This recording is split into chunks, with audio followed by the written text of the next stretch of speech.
मेरी 5 बेटियां थी। इस साल छठी बेटी पैदा हुई तो मैंने उसे एक बे औलाद जोड़े को 5 लाख रुपयों के एवज में बेच दिया और खुद दूसरे शहर चली गई।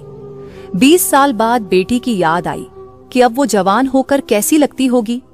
तब मैं एक भिखारिन का भेस भरकर अपनी बेटी से मिलने आई और उसी बंगले पर पहुंची जहां मैंने उसे लाखों रुपयों में बेच दिया था।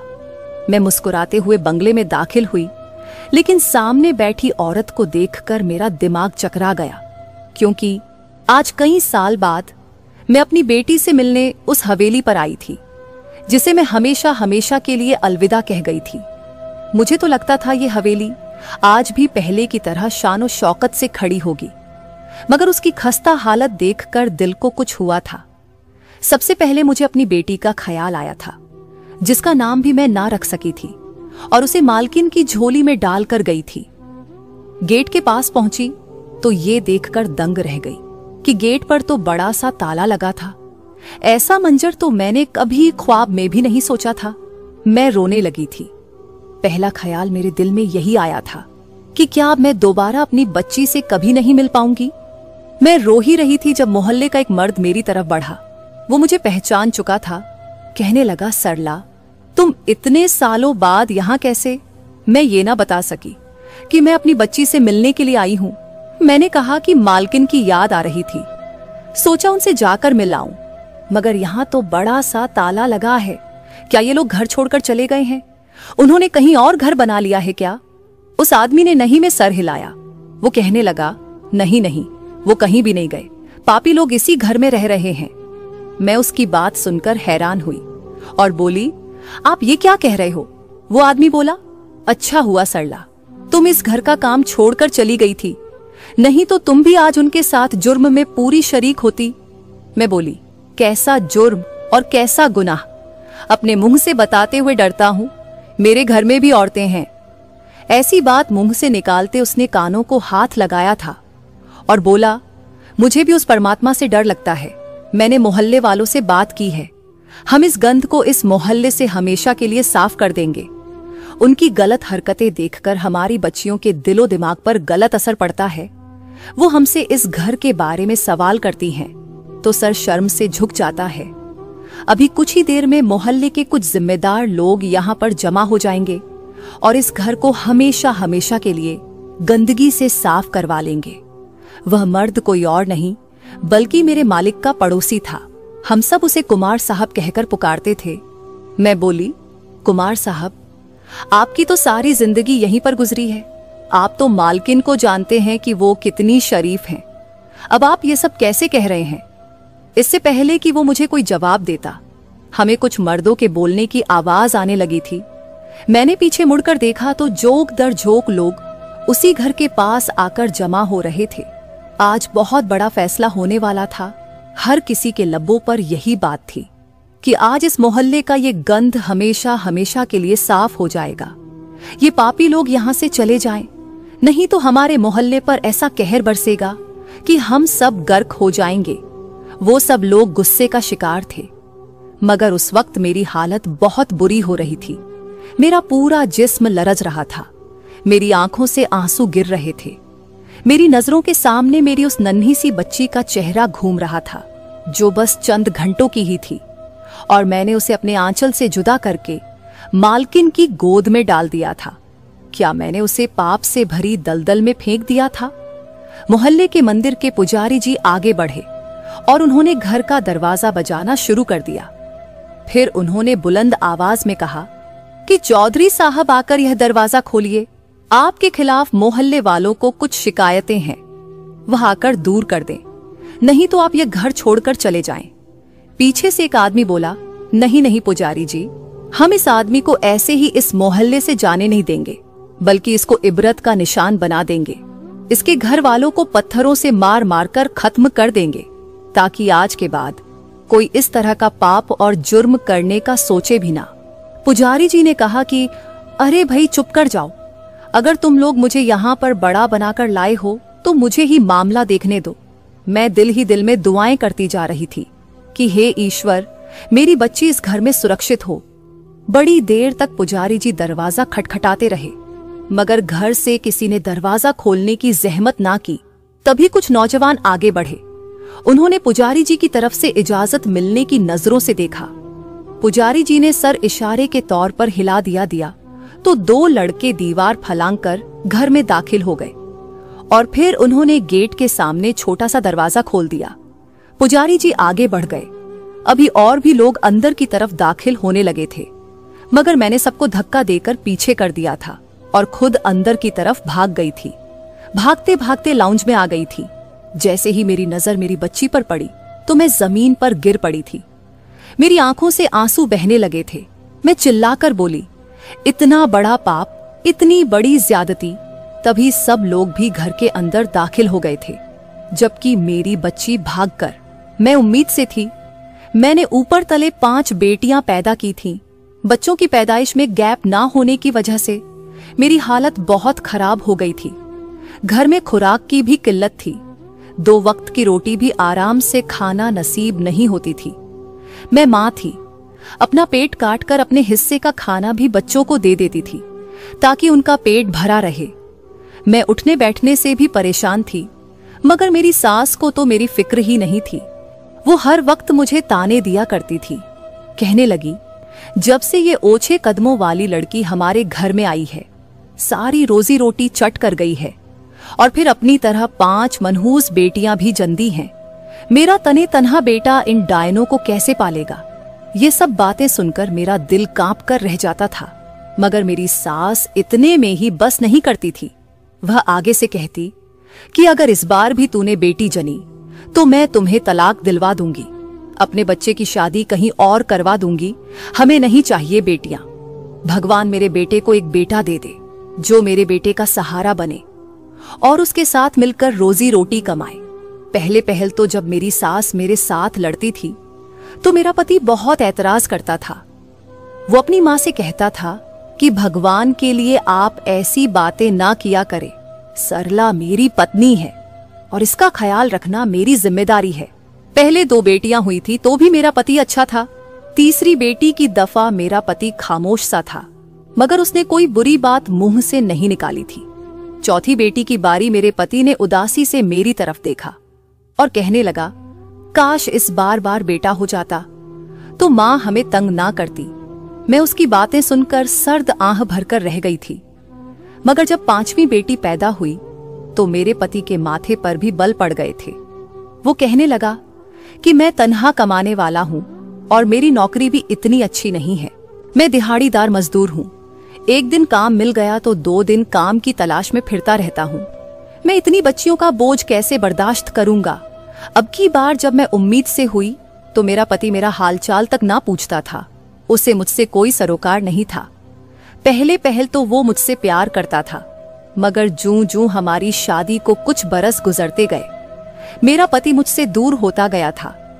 आज मेरी तबीयत बहुत खराब थी तो मैंने अपने पति का हाथ पकड़ लिया और रोते हुए कहा, ब्रजेश, तू तो ऐसे करता है जैसे मुझे कभी देखा ही नहीं है। क्या मैं तुम्हारी पत्नी नहीं हूँ?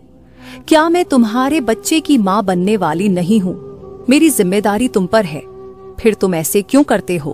तो मेरे पति ने मुझे अजीब सी नजरों से देखा और कहने लगा कि हाँ, तुम तो जब से ब्याह कर इस घर में आई हो मुझ पर जिम्मेदारियां और बोझ डालती रही हो। कभी जो तुम्हारी तरफ से खैर की खबर आई हो। मैं भी इंसान हूँ, मैं भी तंग आ गया हूँ। मैं ये सब बर्दाश्त नहीं कर सकता। उसकी बात सुनकर तो मेरे हौसले बिल्कुल पस्त हो गए थे। मैं बोली, क्या बर्दाश्त नहीं कर सकते? बच्चियों की पैदाइश, इसमें मेरा कोई गुनाह नहीं, ये ऊपर वाले की देन है। तो मेरा पति कहने लगा कि बस बस बहुत बातें हो गई, उठो और जाओ, मेरा सर ना खाओ अब। मेरे पति को ना तो मेरी फिक्र थी और ना ही बच्चियों की। वो खुद तो बाहर से पेट भरकर खा आता था, जबकि उसकी माँ के लिए उसकी शादीशुदा बहन खाना दे जाती थी। वो भी उसी मोहल्ले में रहती थी। पीछे भूखी रह जाती थी मैं और मेरी बेटियां। मैंने मोहल्ले में एक औरत से कहा कि अगर तुम्हारी नजर में कोई ऐसा घर हो जिसमें नौकरानी की जरूरत हो तो मुझे लगवा देना। मेरे घर के हालात अच्छे नहीं हैं। तो मेरी पड़ोसन कहने लगी कि तुम इस हालत में कैसे काम करोगी? तुम तो खुद उम्मीद से हो। मैंने कहा, मैं काम कर लूंगी। तुम इस बात की फिक्र ना करो, बस मेरे लिए काम ढूंढ दो। मेरी पड़ोसन ने हामी भर ली थी और फिर अगले ही हफ्ते वह सच में मेरे लिए काम ढूंढ लाई थी। उसने कहा, एक बहुत बड़ी हवेली है जहां पर ज्यादा लोग नहीं रहते। वहां बस 2 पति पत्नी रहते हैं। उनकी कोई औलाद भी नहीं है। तुम उनके घर का काम कर लिया करो, तुम पर ज्यादा बोझ नहीं पड़ेगा और वो तुम्हें अच्छा खासा मुआवजा भी देंगे। मैंने फौरन हामी भर ली थी और कहा कि आज रात मैं अपने पति से बात करूंगी, कल से मैं काम पर जाने लगूंगी। ठीक है, कल मैं तुम्हें अपने साथ ले चलूंगी और तुम्हें मालकिन से मिलवा दूंगी। मैं शाम को अपने पति का इंतजार कर रही थी। ना जाने मेरे दिल में ये ख्याल बार बार क्यों आ रहा था कि क्या पता ब्रजेश मुझसे कह दें कि तुम्हारी हालत ठीक नहीं है, तुम किसी के घर काम करने नहीं जाओगी, तुम्हारी रोटी मेरे जिम्मे है, मैं ही सब कुछ पूरा करूंगा। शाम को जब मेरा पति काम से वापस आया तो मैंने उसे कहा कि ब्रजेश, मुझे एक घर में काम मिल गया है, अगर आप इजाजत दें तो मैं हवेली में काम कर लिया करूंगी। ब्रजेश ने मेरी तरफ अजीब सी नजरों से देखा। वो कहने लगा, कैसा काम है? मैंने कहा, सफाई सुथराई का और खाना पकाने का। ब्रजेश कहने लगा, शुक्र है कि मुझे तुमसे आज कोई अच्छी खबर आई है, जाओ जाकर काम करो ताकि मेरा भी बोझ कम हो जाए। मुझे इस बात की खुशी भी थी कि मुझे काम की इजाजत मिल गई है, मगर मेरे अंदर जो मान था वह टूट गया था। जब एक औरत का मान टूट जाता है तो पीछे क्या रह जाता है? मान टूट गया तो समझो औरत ही टूट गई, बाहर से एक मूरत जिंदा रह जाती है। अगले दिन मुझे पड़ोसन मालकिन के घर ले गई थी। उसने मेरी हालत देखी तो कहने लगी, सरला, तुम घर की सफाई कैसे करोगी? तुम तो खुद उम्मीद से हो। मुझे तुम्हारी पड़ोसन ने तुम्हारे बारे में बताया है। तो मैं बोली कि मालकिन, आप बिल्कुल फिक्र ना करें, ये कौन सा मेरा पहला बच्चा है जो मैं नाजुक मिजाज बनकर बिस्तर से लग जाऊंगी।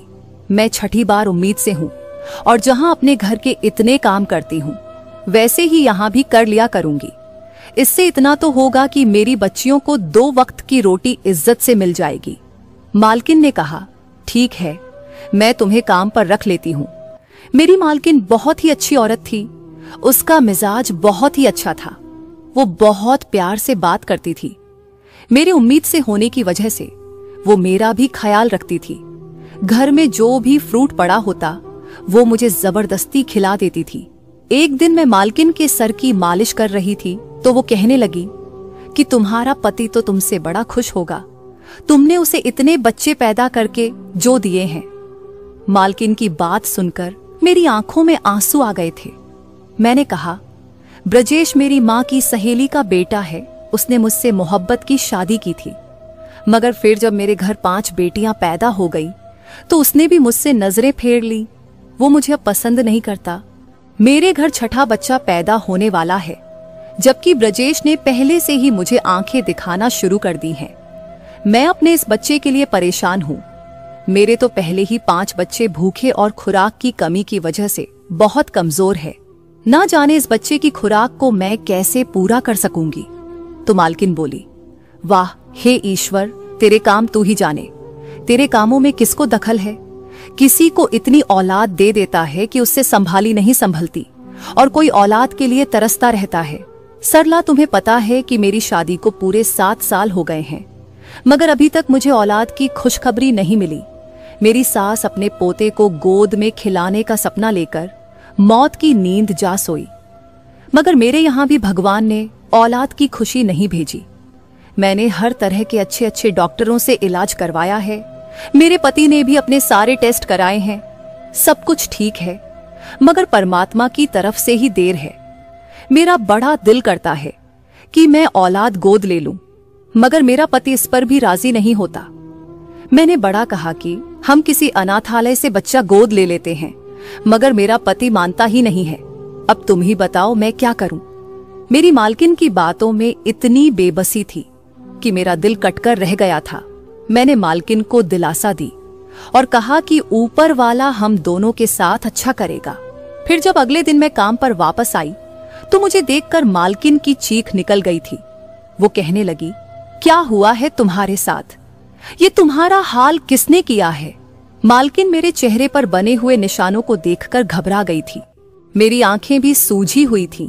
मैं रोने लगी और बोली कि कल मेरे पति ने मुझ पर हाथ उठाया है। वो इस बच्चे को नहीं पैदा करना चाहता। मेरी सास ने मेरे पति को मेरे खिलाफ भड़काया तो वो मुझ पर गुस्सा करने लगा। मैंने भी आगे से जवाब दिया कि तुम्हारा ही बच्चा है, तुम फिर ऐसे क्यों कर रहे हो। तो फिर उसने मुझ पर हाथ उठाया और यह भी कहा कि इस बच्चे को खत्म कर दो, मुझे यह बच्चा नहीं चाहिए, और अगर तुम जिद करोगी तो मुझे तुमसे अभी तलाक चाहिए। मेरी मालकिन रोने लगी थी। वो कहने लगी, तुम्हें पता है कल मुझे मेरे पति ने भी यही बोले हैं कि वो मुझे छोड़ देगा और दूसरी शादी कर लेगा। हम दोनों औरतें बहुत मजबूर हैं। मैं कल सारा दिन सोचती रही हूँ और इस चीज का हल मैंने पता है क्या निकाला है। अगर तुम बुरा ना मानो तो मैं तुम्हारे साथ एक स्कीम शेयर करूं। मैं बोली, जी मालकिन, कहिए क्या कहना चाहती हैं आप। मेरी इतनी मजाल कि मैं आपकी बात का बुरा मानूं। मालकिन कहने लगी कि सरला, तुम्हारा कौन सा महीना चल रहा है। मैं बोली, अभी मुझे 1 महीना ही हुआ है। तो मालकिन कहने लगी, चलो तुम अपने बच्चे को ना मारो, लेकिन इस सूरत में तो तुम्हें तलाक हो जाएगी। तो तलाक से बचने के लिए तुम अपने घर में यह मशहूर कर दो कि तुमने बच्चा खत्म करवा दिया है, और मैं उधर अपने पति से झूठ बोल दूंगी कि मैं उम्मीद से हूं। इस तरह जब तुम्हारी कोख से बच्चा जनेगा तो वो मैं रखूंगी। तुम्हारे पति को पता भी नहीं चलेगा। ये अब तुम्हारी जिम्मेदारी है कि तुमने अपने इस राज को अपने घर वालों से कैसे छुपाना है। और मालकिन, तुम कैसे अपने पति को यकीन दिलाओगी। अपने पति को इस बात का किस तरह से यकीन दिलाना है कि मैं सच में उम्मीद से हूं। ये तुम मुझ पर छोड़ दो। तुम्हारे यहां बेटी हुई या बेटा हुआ, जो भी हुआ वो तुम मेरी गोद में डाल देना, और उसके एवज में तुम्हें 5 लाख रुपए नकद दे दूंगी, और फिर तुम यह शहर छोड़कर चली जाना। बोलो तुम्हें मंजूर है। इस तरह तुम्हारे होने वाले बच्चे की जान भी बच जाएगी, तुम्हारा घर भी नहीं उजड़ेगा, और फिर तुम अपनी बेटियों के साथ ऐशो आराम से जिंदगी गुजार सकोगी। उन्हें जिंदगी की जरूरी सहूलियात देने के काबिल हो जाओगी। मेरी आंखों से आंसू बह रहे थे। मैंने कहा, मालकिन, अगर ऐसा हो जाए तो बहुत ही बेहतर होगा। आप तो मेरे लिए मसीहा साबित होंगी। उस दिन हम दोनों गमों की मारी औरतों ने यह फैसला कर लिया था कि हम ये बात पूरी दुनिया से छुपा कर रखेगी। मैं शाम को घर वापस गई तो मेरा पति आंगन में ही बैठा था। उसके तेवर अभी भी कड़े थे। वह कहने लगा, हाँ मुझे बताओ, तुमने क्या फैसला किया है। मुझे रखना है या छठी बेटी रखनी है। मैंने अपने पति का हाथ पकड़ लिया और उससे कहा कि मैं तुम्हारे साथ रहना चाहती हूँ। कल ही मैं अस्पताल जाकर इस बच्चे को खत्म करवा आऊंगी। तब कहीं जाकर मेरे पति का मिजाज बेहतर हुआ था।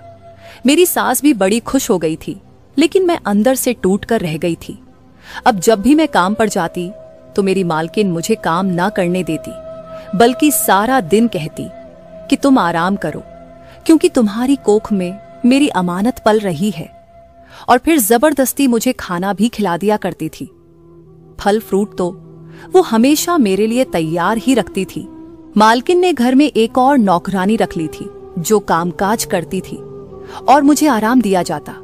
महीने के आखिर में मालकिन मेरे हाथों पर तनख्वाह भी रख दिया करती थी। ये 9 महीने बड़े अच्छे गुजर गए थे। मुझे मेरे किसी भी बच्चे के होने के दौरान इतना आराम नहीं मिला था। ये तो मालकिन का बड़प्पन था कि वो मेरा ख्याल रख रही थी। मेरी सेहत भी बहुत अच्छी हो गई थी। मालकिन ने मुझसे कहा था कि तुम आजकल अपनी घरेलू टेंशन से भी दूर रहो। अगर तुम्हारा पति तुम्हारे साथ लड़ता है तो भी उसके बारे में मत सोचो। तो मैं मुस्कुरा देती और कहती कि ऐसा कैसे मुमकिन है, जब मेरे बच्चे भूखे हैं तो मैं कैसे टेंशन ना लूं।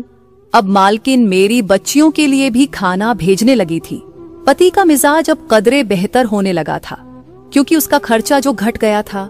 मैंने मालकिन से पूछा कि मालिक का व्यवहार अब आपके साथ कैसा है, क्या वो तलाक से बाज आ गए हैं। तो मालकिन के चेहरे पर उदासी फैल गई थी। वह कहने लगी कि हाँ, मेरा पति तलाक लेने से तो बाज आ गया है, लेकिन चुपचाप सा रहता है। शायद उसे उम्मीद नहीं थी कि मैं उसे औलाद की खुशखबरी दूंगी। लगता है मैंने उसके अरमानों पर पानी फेर दिया है। तो वह अपने लिए दूसरी दुल्हन भी तलाश किए बैठा होगा, तभी तो चुपचाप सा रहता है। लेकिन तुम फिक्र ना करो, आहिस्ता आहिस्ता हम दोनों के मामलात भी ठीक हो जाएंगे। मैं काम पर जाती थी तो मालकिन मुझे एसी वाले कमरे में लिटा देती थी। तब मैं अपने पेट पर हाथ रखकर अपने होने वाले बच्चे के साथ ढेरों बातें किया करती थी। मैंने उसे अपनी मजबूरी बताई थी, उसे समझाया था कि मुझसे नफरत ना करना, तुम्हारी मां मजबूर है। तुम जैसे ही पैदा होगी तो मैं तुम्हें गैरों के हाथों में सौंप कर चली जाऊंगी, लेकिन फिक्र ना करना, ये जो औरत है यह गैर नहीं है, ये तुम पर जान न्यौछावर करने लगी है। मैंने अपनी बेटी के साथ जो वादे किए थे वो झूठे निकले थे, क्योंकि आज जब मैं घर में दाखिल हुई तो अजीब ही मंजर देखा था। मेरी बेटी मालिक के साथ जुड़कर बैठी हुई थी, जबकि जो मालकिन थी वो तो घर के कामकाज में लगी थी। मालिक के शब्द मेरे कानों में गूंजे थे। वो कह रहा था, नैना मैं तुमसे बेतहाशा मोहब्बत करता हूं। जब से तुमसे शादी हुई है मेरी तो दुनिया ही बदल गई है। मैं चीख पड़ी थी और बोली थी, यह तो सरासर पाप है। तब तक बाकी लोग भी घर में दाखिल हो चुके थे। एक आदमी ने आगे बढ़कर मालिक को गिरेबान से पकड़ लिया था और कहने लगा कि यह क्या तमाशा लगा रखा है, ये क्या बेशर्मी है, तुम अपनी बेटी के साथ शादी कैसे कर सकते हो। मेरा दिमाग घूम रहा था, ऐसा लगता था कि अभी चकराकर गिर जाऊंगी। पुजारी जी आगे बढ़े थे। उन्होंने मालिक से कहा कि तुम मुझे सच सच बताओ कि तुम पर मोहल्ले वालों ने जो इल्जाम लगाया है क्या वो सच है? क्या तुम सच में अपनी बेटी से शादी कर चुके हो? तो मालिक ने सर हिला दिया था। उसने कहा, हाँ, मैं इस लड़की के साथ शादी रचा चुका हूं। मगर मेरी बात सुनिए। मालिक की बात अभी पूरी ही नहीं हुई थी कि कुछ लोग आगे बढ़े थे। उन्होंने मालिक पर हमला कर दिया था। मालिक ने अपनी जान बचाने के लिए कहा, रुको, मेरी बात सुनो, ये मेरी बेटी नहीं है, ये लड़की मेरी पत्नी ने गोद ली थी। तब पुजारी जी ने कहा कि गोद ली हुई लड़की के साथ भी शादी नहीं की जाती। तूने ये क्या किया है? तुमने गलत किया है। मैं भी थर-थर कांप रही थी, जबकि मेरी मासूम सी बेटी भी घबरा रही थी। मालकिन आगे बढ़ी और कहने लगी कि पुजारी जी, आप मेरी पूरी बात सुनिए। पुजारी जी कहने लगे, हाँ बेटी, तुम बताओ क्या सच है और क्या झूठ। मालकिन बोली कि मैं शादी के 7 साल बाद भी औलाद पैदा नहीं कर सकी थी, तो मेरे पति ने मुझे दूसरी शादी की धमकी दी थी। इसलिए मैंने अपनी नौकरानी से उसकी बेटी ले ली थी और यही कहा था कि ये मेरी अपनी बेटी है। ये नौकरानी आप सभी के सामने खड़ी है, इसी से पूछ लीजिए। मैंने हाँ में सर हिला दिया था और बोली कि ऐसी ही बात है। तब मालकिन कहने लगी कि मैंने अपने पति को बताया कि मैं उम्मीद से हूं, मगर मेरा पति खुश नहीं हुआ था। जिस दिन ये बच्ची मेरी गोद में आई उस दिन मेरे पति ने मुझसे कहा कि मैं तुम्हें अभी के अभी घर से निकाल दूंगा, नहीं तो मुझे सच सच बता दो ये किसकी बेटी है। मैंने अपने पति को यकीन दिलाने की कोशिश की कि यह मैंने जनी है। तब मेरा पति कहने लगा कि मैं तो बांझ हूं, मैं तो औलाद पैदा कर ही नहीं सकता, फिर यह किसकी बेटी है? तुमने कहां मुंह काला किया है? ये बात सुनकर तो मैं गड़बड़ा गई थी। मैं बोली कि मैंने कहीं भी मुंह काला नहीं किया, बल्कि ये बच्ची मैंने हमारी नौकरानी से ली है, इसको मैं अपनी बेटी बनाकर रखूंगी। पुजारी जी, मैं उस वक्त इतनी परेशान थी कि मेरा झूठ मेरे पति के सामने आ गया था। मैं तो अपने पति से नजरें मिलाने के भी काबिल नहीं थी। वह मुझे उठते बैठते इस बात का ताना मारता था कि तुम इस कदर मक्कार औरत हो कि 9 माह तक मेरे सामने मक्कारी की कि तुम उम्मीद से हो। मेरे पति ने मुझे तानों के नीचे दबा दिया था। उसने तो मुझे इस बात का एहसास भी नहीं होने दिया कि वह खुद बांझ है, उसमें कितना बड़ा ऐब है, मगर वो अपना ऐब छुपा लिया करता था। शादी के बाद उसने हमेशा मुझसे औलाद का तकाजा किया था। मेरा ध्यान किसी और तरफ गया ही नहीं था, और जब मुझे अपने पति की हकीकत पता चल गई तो उसने मुझ पर चरित्रहीनता का इल्जाम लगा दिया। मैं खुद को पवित्र साबित करती रही। मुझे तो पता ही नहीं था कि मेरा पति मुझसे मेरे जज्बात के साथ खेल रहा है। मेरे पति ने मुझसे साफ साफ कह दिया था कि वो इस बच्ची को घर में नहीं रखेगा। मोहल्ले वालों की नजर में तो नैना मेरी ही बेटी थी और मेरे ही साथ रहती थी, मगर ऐसा नहीं था। नैना के लिए मैंने अलग से नौकरानी रखी हुई थी। नैना उसके साथ सर्वेंट क्वार्टर में ही रहती थी। इन सालों में कभी भी मेरे पति ने उस लड़की को ना तो देखा था और ना ही बाप वाला रवैया रखा था। मैं भी उस बच्ची की मां ना बन पाई थी। बस पूरे दिन में एक आध घंटे के लिए उसके पास चली जाती थी। मेरा पति अब भी मेरे साथ बहुत बुरा था। वो मुझे देखकर तंजिया हंस देता था और कहता, मेरे सामने तुमने नकली गर्भवती का नाटक किया है और ना जाने क्या कुछ करती रही होगी मेरे पीछे। ना जाने मेरी नाक के तले कितने इश्क लड़ाए होंगे। मैं तो इन बातों में ही उलझकर रह गई थी। कभी पलटकर सवाल करने का ख्याल ही ना आया कि झूठे इंसान तो तुम हो। तुमने मेरी जवानी रोल दी। बांझ खुद थे, औलाद मुझसे मांगते थे। खैर, जब नैना 17 बरस की हो गई तो एक दिन वो मेरे पास आई थी। तब मेरे पति की नजर उस पर पड़ी। वो पूरा साल खामोश रहा, कुछ नहीं बोला। मगर जब वो 18 बरस की हो गई तो मेरे पति ने मेरे सामने तलाक के कागज रख दिए थे। कहने लगा, मुझे तुमसे तलाक चाहिए, नहीं तो मेरी शादी नैना से करवा दो। मेरा पति जानता था कि तलाक ऐसी चीज है जिससे मैं बहुत दबी थी, क्योंकि मेरे बाबा का स्वर्गवास हो चुका था और मेरे पास रहने के लिए और कोई ठिकाना नहीं था। नैना भी ये शादी नहीं करना चाहती थी, मगर वो भी मेरी तरह मजबूर थी। उसके पास और कोई चारा नहीं था। शादी के बाद मेरे पति ने मुझे इस घर की नौकरानी बना दिया और नैना को मालकिन। ना जाने मोहल्ले में ये बात कैसे फैल गई। अच्छा ही हुआ। खैर, नैना आगे बढ़कर कहने लगी, मुझे इस आदमी से तलाक चाहिए। खैर, पुजारी जी ने पुलिस को बुलाया और नैना से जबरदस्ती दूसरी शादी का मुकदमा दर्ज हो गया। मालिक को पुलिस ले गई और नैना को तलाक मिल गई। मालकिन ने भी तलाक ले ली थी और अपनी जायदाद समेटकर नैना के साथ दूसरे शहर शिफ्ट हो गई थी। मगर जाने से पहले मुझे नैना को गले लगाने का मौका मिल गया था। मेरी उस बेटी के बदले परमात्मा ने मेरी 5 बेटियों के नसीब खोल दिए थे। मालकिन के हवाले जब मैंने नैना को कर दिया तो मेरी जिंदगी बदल गई थी। मेरा पति मेरे साथ अच्छा हो गया था। मेरी बेटियों को खुराक मिलने लगी थी। उनको मैंने अच्छे स्कूल से शिक्षा दिलवाई थी। ब्रजेश ने मेरे 5 लाख रुपयों से बिजनेस किया था, जिसमें उसे काफी मुनाफा हुआ था। अब मेरी 5 बेटियां ब्याह गई थी। मगर मैं सोचती हूं कि नैना ने जो इतने गम देखे, उसका कसूरवार कौन था, मैं या मेरा पति।